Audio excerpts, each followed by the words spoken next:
حضرت مالک بن دینار فرماتے मैंने 60 हज किए। एक हज के मौके पर मैंने बड़ा रश देखा, लाखों का इज्तिमा हुआ। मेरी बातों की समझ तो आ रही है ना आप दोस्तों? जो नहीं बोल रहे उन्हें भी आ रही है ना? अल्लाह जज़ा दे। कहते लाखों का मजमा था तो मेरे दिल में ख्याल आया, मैंने कहा अल्लाह इतने लोग आए हैं, इनका हज कबूल भी हुआ है कि नहीं? फरमाते मैं सोच रहा था तो रात को ना ख्वाब में मैंने किसी कहने वाले को कहते हुए सुना कि सबका कबूल हो गया है। बल्ख का रहने वाला मोहम्मद बिन हारून बल्खी है, उसका हज कबूल नहीं।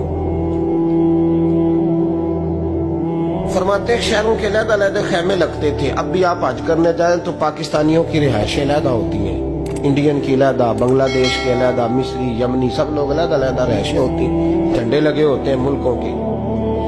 कहते मैंने सवेरे उठ के ढूंढना शुरू कर दिया, ढूंढता हूँ वो बंदा मिले। कहते जहां बल्ख शहर के लोग रहते थे वहां चला गया तो मैंने लोगों से पूछा तुम में मोहम्मद बिन हारून बल्खी कौन है?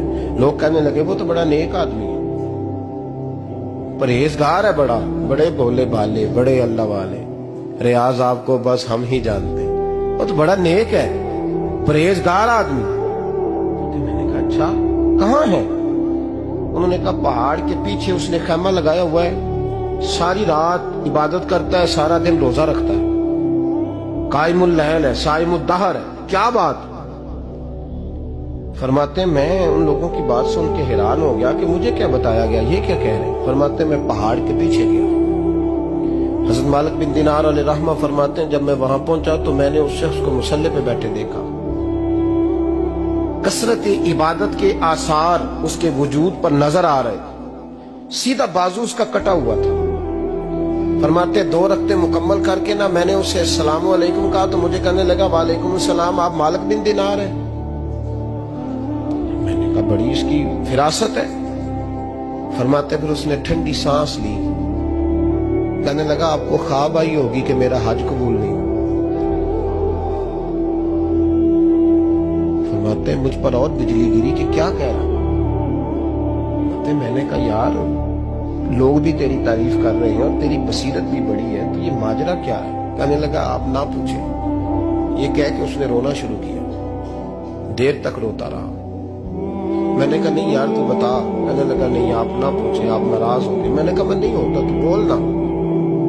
कहने लगा हुजूर 24 साल हो गए मुझे हज करते हुए, 24 साल, 24वां हज है मेरा, और हर साल कोई अल्लाह का वली आके बताता है कि जा चला जा तेरा कोई नहीं कबूल हुआ।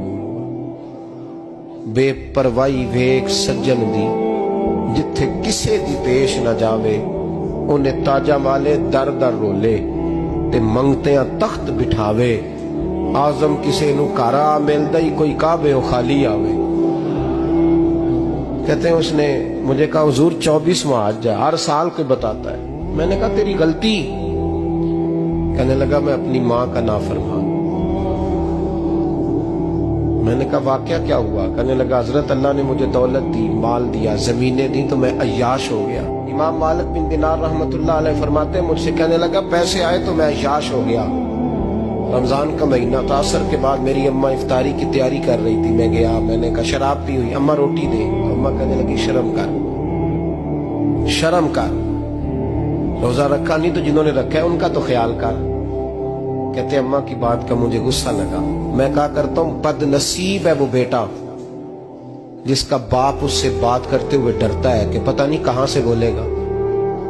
बदनसीब नहीं वो बेटा जिसकी माँ उससे बात करते हुए सहम जाती है कि पता नहीं कौन सी बोली बोलेगा। बदनसीब नहीं कि माँ बाप भी जिससे खोल के बात ना कर सके। हजरत मालिक बिन दीनार से कहने लगा अम्मा ने जब कहा ना शर्म कर तो मुझे गुस्सा आया, मैंने माँ को थप्पड़ मारा और मेरी माँ जलते हुए तंदूर में गिरी। लोगों ने मुझे पकड़ के अंदर बंद कर दिया कमरे में। सारी रात मैं शोर सुनता रहा पर नशे में धोत रहा। सवेरे आंख खुली तो मेरी बीवी बैग बांध रही थी। मैंने कहा कहाँ जा रही हो? कहने लगी जो माँ का नहीं बना मेरा कैसे बनेगा? तो मैंने कहा मेरी अम्मा का वो तो लोगों ने रात को ही दफन कर दी जनाजा पढ़ के। तड़प के कहने लगा मुझे क्यों नहीं बताया? तो कहते हैं लोग कहने लगे तेरी मरती हुई माँ कह गई थी इसे मेरा मुंह ना देखने देना। میرے جنازے کے قریب نہ آئے. حضرت مالک بن دینار فرماتے ہیں جب اس نے یہ بات سنائی تو میں نے بھی اس کے منہ پہ تھپڑ مارا. میں نے کہا تو اسی قابل ہے. کہتے ہیں وہ رونے لگا, حضور دعا کرے اللہ مجھ سے راضی ہو جائے. کہنے لگا جب ماں کی انتقال کی خبر ملی تو میں نے کلاڑی لے کے وہ ہاتھ کاٹ دیا جس سے ماں کو مارا تھا. میں نے ساری جائیدادیں خیرات کر دی. 24 سال ہو گئے, 24 سال. ساری رات نماز پڑھتا ہوں, روزہ رکھتا ہوں, حج کرتا ہوں, پر ہر سال کوئی آ کے کہتا ہے جا دوڑ جا تیرا کوئی نہیں قبول ہوا. حضور دعا کرے مالک راضی ہو جائے. فرماتے میں تھپڑ مار کے آ گیا. میں نے کہا تجھ سے راضی ہو جائے اتنے ظالم سے. امام مالک فرماتے رات کو آ کے سویا تو مجھے خواب میں رسول پاک کا دیدار ہوا. تو نبی پاک علیہ السلام نے فرمایا مالک تو اسے مایوس کیوں کر رہا ہے, اللہ تو بڑا مہربان ہے. کہا حضور ماں کے نافرمان کو معافی کیسے ملے گی؟ تو امام مالک فرمانے لگے نبی کریم نے فرمایا جا اسے جا کے بتا دے تجھے قیامت میں تیری ماں کی وجہ سے بخش دیا جائے گا. کہا حضور اماں کی وجہ سے کس طرح؟ تو محبوب فرمانے لگے اس کی ماں قیامت میں اس کے خلاف مقدمہ دائر کرے گی رب کریم کی عدالت میں. اے اللہ میں نے 9 ماہ پیٹ میں رکھا, درد سہ کے اسے جنا, جگر کا خون پلا کے پالا, اور اسی نے مجھے قتل کیا. رب کریم اس کی ماں کا مقدمہ سن کے کہے گا اٹھاؤ اس کو دوزخ میں پھینکو, اس نے ماں جلائی تھی اسے بھی جلاؤ. محبوب فرمانے لگے جب پکڑ کر کے مالک اس کو محمد بن ہارون کو لوگ لے جائیں گے نا جہنم کی طرف, ابھی فرشتے گھسیٹیں گے ہی تو پلٹ کے پھر اماں کی طرف دیکھے گا, اور دوسری دفعہ پھر گھسیٹیں گے تو پلٹ کے دیکھے گا, اور تیسری دفعہ پھر پلٹ کے کہے گا اماں یہ مجھے جلانے لگے, اماں یہ جہنم میں پھینکنے لگے. میرے حبیب فرمانے لگے وہ جل کے مرنے والی ماں وہاں بھی بول پڑے گی, کہے گی یا اللہ چل میں نے معاف کیا تو بھی معاف کر دے. اے اللہ میں نے معاف کیا تو بھی معاف کر دے, اللہ تو معاف کر دے اسے.